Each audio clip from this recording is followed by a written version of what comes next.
inú ló bí ẹ o. Inú ló bí ẹ o. Biola Adebayo ṣe inú ló bí ẹ. Bàbá Ìjẹ̀ṣà bú ẹ o. Ó kàn kọjá ń bẹ̀, ó fi gbéra ẹ̀ lárugẹ wípé òun ò lè ṣe ohun tí ò dá sọ́dọ̀ Iyabo.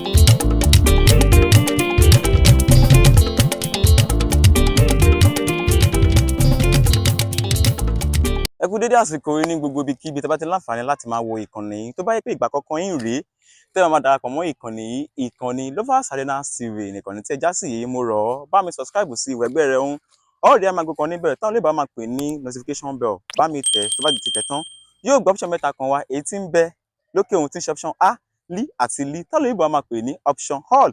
Ó ní kó bá mi tẹ̀ tó bá ti tẹ̀ tán yọ̀ǹda rẹ̀ láìkì fídíò tó ń wò lọ́wọ́ yìí. Mo fẹ́ na pẹ̀tẹ̀pẹ̀tẹ̀ ń pọ̀pá gbogbo ẹni tó bá ti tábà ẹ má fi bínú o, ẹ lọ túnbẹ̀ ṣe ni.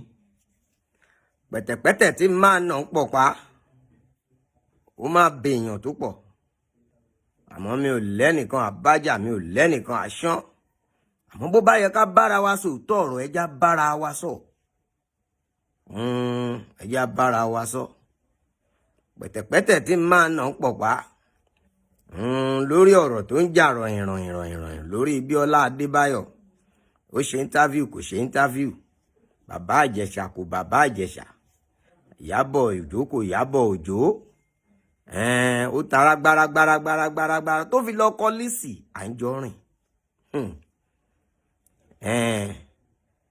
Ẹ rí, ẹ jẹ́ mú láti bí, ẹ jẹ́ mú láti bí, ẹ jẹ́ mú láti bí. Bóyá àárín ni àbèrè, orúkọ mi ò yí padà. Olú olówó ògẹmọ ni mò ń jẹ́ Harijan, Mr. Portable Actor. Ẹ̀yin tẹ́ nífẹ̀ẹ́ mi, ó ṣeé ṣe kí n tí máa sọ kó dùn mọ́ yín, àmọ́ àwọn tí ò tiẹ̀ fẹ́ mi rárá inú máa bí wọn. Ìyẹn ò dẹ̀ kàn mí, èmi ò rán gúnṣẹ́. Bí èèyàn bá sọ̀rọ̀ tí kì bá ti ṣe Ọlọ́run ọba ló sọ, kò sí nǹkan kan bẹ́ẹ̀. Alákọ̀ọ́kọ́ ń bẹ̀, my dear sister Iyabo Òjó, ẹ̀gbá ọmọ orò lọ́tà, olúgbọ́njọ bí ọmọ asẹ́ tí mú mi kíkan ọmọ òṣìlẹ̀kùn palẹ̀kùn dé. Ẹ̀gbá ọmọ yúnmùyúnmù lóró dún yúnmù. Jẹ́ tún kì ẹ́ lọ lé òkò ìrìsí ọmọ wòírà kó má bàa ra gbákígbá ní kẹ́kẹ́ sọ. Ará òkò ọmọ òkò sàn gan. Iyabo Òjó, inú ló bí ẹ o. Inú ló bí ẹ o. Biola Adebayo ṣe inú ló bí ẹ. Má bínú. Inú ló bí ẹ. Ẹ rí, bí ògiri ò bá ti lanu kò sálàǹgbá tó máa wọbẹ̀ láéláé. Nítorí pé inú bí Iyabo nígbà tí Iyabo rí kí ni wọ́n ti ń pè tí wọ́n kàn gé tíza. Àmọ́ mi rò pé Iyabo mọ ohun tó wà nínú fídíò. Iyabo, èmi wo fídíò yẹn o. Bàbá Ìjẹ̀ṣà ó lè máa wí kábàkàbà, sorry to say, àmọ́ kì í ṣe pé ó bú ẹ. Bàbá Ìjẹ̀ṣà ò bú ẹ o. Ó kàn kọjá ń bẹ̀, ó fi gbéra ẹ̀ lárugẹ wípé òun ò lè ṣe ohun tí ò dá sọ́dọ̀ Iyabo. Ló fi sọ̀rọ̀ kọjá wípé mi àtàwọn ọmọ Iyabo àtijọ́ wà wákàtí bíi méjì rí nǹkan kan. Gbogbo ìyẹn náà ó ń ra gbà yíra ẹ̀ka ni. tó bá jẹ́ mi nìwọ ní Iyabo, fídíò yẹn ni màá kọ́kọ́ lọ wò full details. Mo fẹ́ gbọ́ ohun tó sọ ní kíkún kí n lè mọ ibi tí máa ti bá fáyà ẹ̀, tàbí kí n lè mọ̀ bóyá kì í ṣe pé ó ṣẹ̀ mí. Kò yé, àmọ́ nítorí pé o ti mọ̀ wípé àwa Yorùbá ìsọkúsọ wà pọ̀. Ìgbà tó o ti rí wípé ó kọjá lára Iyabo lásán, o ti wò pé báwo ló ṣe máa jẹ́ bàbá Ìjẹ̀ṣà ló máa dárúkọ Iyabo. Ibi tí wà àti Biola Adebayo ti jọjọ́ mọ̀ ìyá, inú ti bí ẹ kọjá bẹ̀, ó sì nọ́mà. Ó nọ́mà. Àmọ́ èmi á bẹ̀bẹ̀ pé kó má bínú sí Biola, kò ṣe é. Ńṣe ló rò pé ó ṣe é. Kò ṣe é. Kódà fídíò tí àwọn èèyàn, àwọn ọlọ́tẹ̀ tí wọ́n pariwo lé pé kó lọ yọ débi tó fi lọ yọ yẹn, fídíò yẹn ò nílò yíyọ o. Kò nílò yíyọ. Iyabo single-handedly ìwọ nìkan ṣoṣo ló kó gìrìgìrì tó bá Biola Adebayo lẹ́nu ọjọ́ mẹ́ta yìí. Ìwọ ló fi àgbà hàn, ìwọ ló kó bá nítorí ipò bínú. Àtèèyàn bí àtèèyàn rẹ tó ń tẹ̀lé ẹ, wọn ò fẹ́ mọ ohun tó ṣẹlẹ̀, wọ́n gbá tì bẹ́ẹ̀ ni. Mo mean àwọn fans tó jó lólùfẹ́, àtọ̀tá ẹ pàápàá tó wà nínú wọn. Wọ́n gbá wọn fi yá. Iyabo, wàhálà yẹn pọ̀, ìwọ gangan lè má rí. Nítorí wípé inú ti bí ẹ. Ohun tó bínú sí ò tó bínú sí, my dear sister.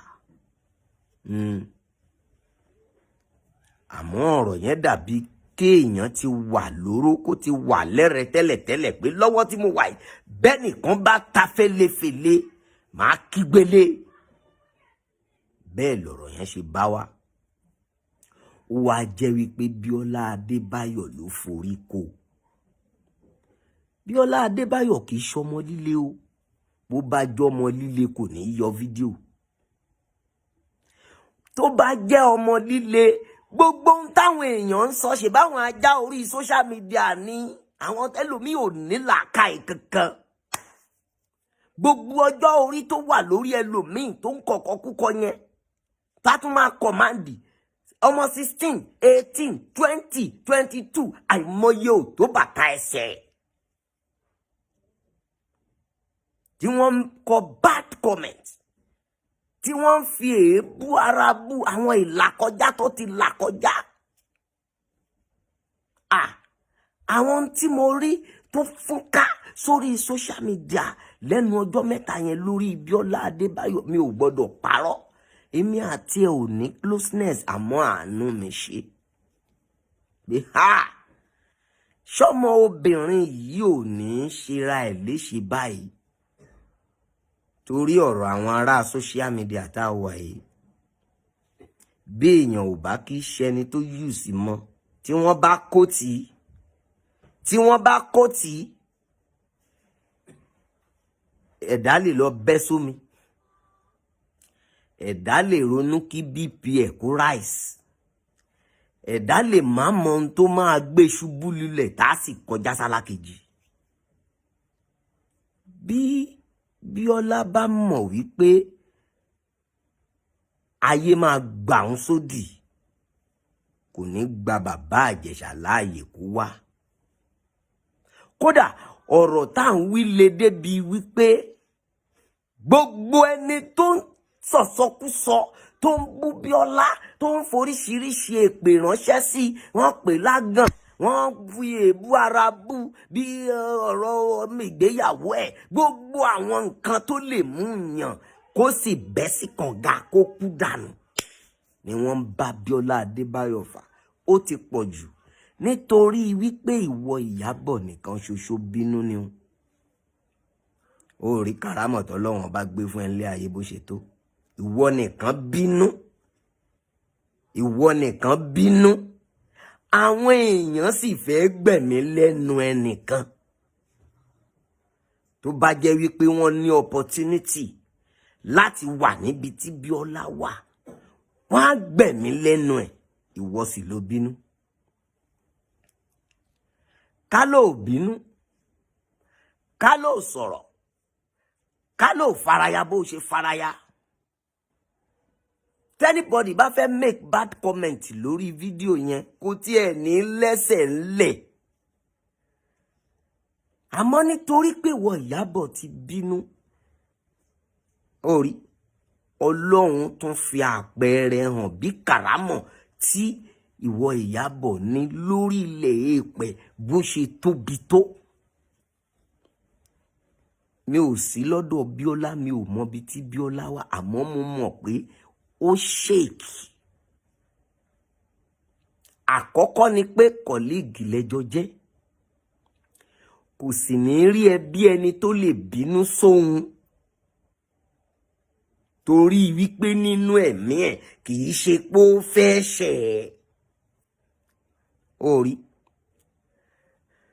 Biola Adebayo tá à ń wí ti wá ṣe oore tó pọ̀ nínú ayé àwọn ọ̀pọ̀lọpọ̀ èèyàn lórí prógráàmù ẹ̀ yẹn.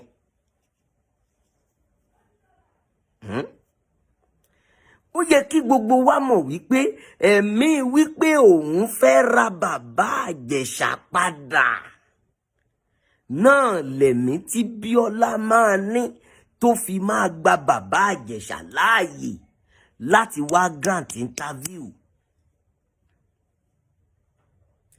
Ìgbà tí bàbá Ìjẹ̀ṣà bá dórí ètò ni bàbá Ìjẹ̀ṣà ò ní gbọ̀nà bí tó lérò. Senior colleague ni bàbá Ìjẹ̀ṣà jẹ́ fún Biola, kò lè sọ pé ẹ panu mọ́sà, kò lè dá padà fún bàbá Ìjẹ̀ṣà bí Yínká Ayéfẹ́lẹ́ ṣe ń dá padà. Ó fún ní gbogbo respect yẹn tán, síbẹ̀síbẹ̀ mo wo interview yìí, Biola ń bi bàbá Ìjẹ̀ṣà láwọn nǹkan kan, ọ̀tọ̀ lọ́nà ibi tí bàbá Ìjẹ̀ṣà tún máa gbà. Kódà ó dé ibì kan, bàbá Ìjẹ̀ṣà tó ń sọ fún Biola wípé wọ́n lòun kó sí mi lẹ́nu nígbà tí kò kó sí lẹ́nu rárá. Ẹ rádánwò. Nígbà tí kò kó sí lẹ́nu rárá. Ọ̀nà ló fún bàbá Ìjẹ̀ṣà, kì í ṣe bàbá Ìjẹ̀ṣà ló máa ṣe jẹ́jẹ́ kọ́ mọ̀ pé talk to be tí Biola ń ṣe wà. Lórí talk to be, Biola ti ran ọ̀pọ̀lọpọ̀ èèyàn lọ́wọ́ tí wọ́n ṣàdúà fún, táyé ṣàdúà fún, tí ọkùnrin ṣàdúà fún, tí obìnrin náà sì ṣàdúà fún. Ó gbọ́. Ṣùgbọ́n nígbà tí wọ Iyabo bínú tán, àwọn èèyàn ò mà rántí mọ́, wọ́n dojú ìjà kọ mà ní. Èèyàn méjì, ìpele èèyàn méjì ló dojú ìjà kọ Biola tó jẹ́ kó ṣèkì Biola tó bẹ́ẹ̀. Ìpele ènìyàn kan ní àwọn tó jẹ́ wípé wọn ò mọ tí wọ́n ń ṣe, wọn ò ní làákàyè. Wọ́n ti gbàgbé pé Biola àti Iyabo tí ọ̀rọ̀ jọ pa wọ́n pọ̀ yìí, ìkan náà ni wọ́n rántí mọ́. Bí Iyabo bá bínú sí Biola, kí ló yẹ kó di ti àwọn gbàrànmídẹ́lẹ́rù? Ṣé bí wọ́n mọ̀ wípé ọmọ inú ilé kan náà ni Iyabo àti Biola Adebayo, òṣèré jọ ni wọ́n. Tó bá dọ̀la tí wọ́n bá pàdé lórí eré orí ìtàgé tí wọ́n ní kánjọ wá aṣọ rẹ̀, wọn ò ní choice. ẹ̀yin tẹ́ ẹ fi bad comment fẹ́ bayé ọmọ ọlọ́mọ jẹ́, ẹ ti wà níbi tẹ́ ẹ wà. Ìdájọ́ Ọlọ́run sì wà. Ọlọ́run pa ènìyàn nítorí ènìyàn. Ìyẹn lẹ̀san gbogbo àwọn tí wọ́n máa ń fi bad comment bayé àwọn èèyàn jẹ́. When it come to irú kéèsì báyìí, tínú wọn máa ń dùn, tí wọ́n máa ń láyọ̀. Àwọn kan wọ́n mú gẹ́gẹ́ bí iṣẹ́. Kò yàtọ̀ sí bí ìgbà tí wọ́n wà gẹ́gẹ́ bí platform kan, group kan, pé gbogbo wa yìí ẹ jẹ́ ká lọ bòǹbáàdì lágbájá. Báwo lèèyàn bíi 500 ṣe máa gbá kọ́mẹ́ǹtì sí abẹ́ post nítorí ẹnìkan tẹ́ ẹ máa rò pé kò ní kárí ayé? Kò wá sí olórúkọ tí wọn ì tí ì fẹ́ ṣe bẹ́ẹ̀ fún tán. Ẹni tí wọ́n sì wò lánàá tí wọ́n gbádùn fíìmù ẹ̀, tó bá dò ní bí bìrìkínà bá yí tí àdánwò dé, tí wọ́n bá fẹ́ fi kọ́mẹ̀ntì bàgbé sí ayé ẹ̀jẹ̀, tí wọ́n fẹ́ jẹ́ kó mọ̀ pé kò jẹ́ nǹkan kan, kò ní nǹkan kan tó kù tó fẹ́ ṣe láyé mọ́jú kó lọ kú lọ, kò ná wọn ní nǹkan kan. Iṣẹ́ tiwọn nìyẹn. Ìdájọ́ tí gbogbo àwọn tí mò ń wí, Ọlọ́run ń dá oníkálukú lẹ́jọ́. La ṣe máa ń gbọ́ pé nǹkan míì ṣẹlẹ̀ sẹ́lòmíì, ara wo la mọ̀ tó ti dá? Ta la mọ̀ tọ́lọ́run ń torí ẹ̀ bínú sẹ́lòmíì? Àwa ní kinní kan ṣe obìnrin kan ń bẹ̀ yẹn, ọkùnrin kan ní pọ́blẹ́mù kan ń bẹ̀ yẹn. Ẹ̀san wo la mọ̀ tó ń ké lórí ọmọ ẹlòmíì? Nígbà tó o bá ń sọ ohun tí ò dá sẹ́ni tọ́lọ́run ọba ń fẹ́, ṣé ẹ̀dá yẹn ṣó lè escape ẹ̀? Kò lè gbé lọ. Bí Iyabo bá bínú sí Biola Adebayo, àwọn ọmọ ìyá kan bàbá kan nítorí ilé tíátà, bàbá kan ìyá kan ló bí gbogbo wa. Kí ló kan ti gbogbo àwọn àfi kọ́mẹ̀ǹtì pani? Kí ló kàn wọ́n bẹ̀? Gbogbo kọ́mẹ̀ǹtì tí wọ́n dà sáyé ohun tí wọ́n kọ nítorí Biola Adebayo sí orí social media, tí ọmọbìnrin yẹn ò bá lọ́kàn, bí kò bá lọ́kàn, tí kò bá jẹ́ni tó lọ́kàn, ó lè ti gbẹ́mìí mì sórí ẹkún. Ó gbọ́, nítorí pé ìwọ Iyabo bínú nìkan. Torí ẹ̀ ló fi jẹ́ wípé bá a bá ti jẹ́ àkàndá, tàbí ajẹ́ ara wájú, tàbí ajẹ́ ara òkè, bí ohun ìbínú bá dé, ká máa bojú ẹ̀yìn bí àwọn àgbà ọjọ́ sì ṣe ń ṣe nìyẹn o.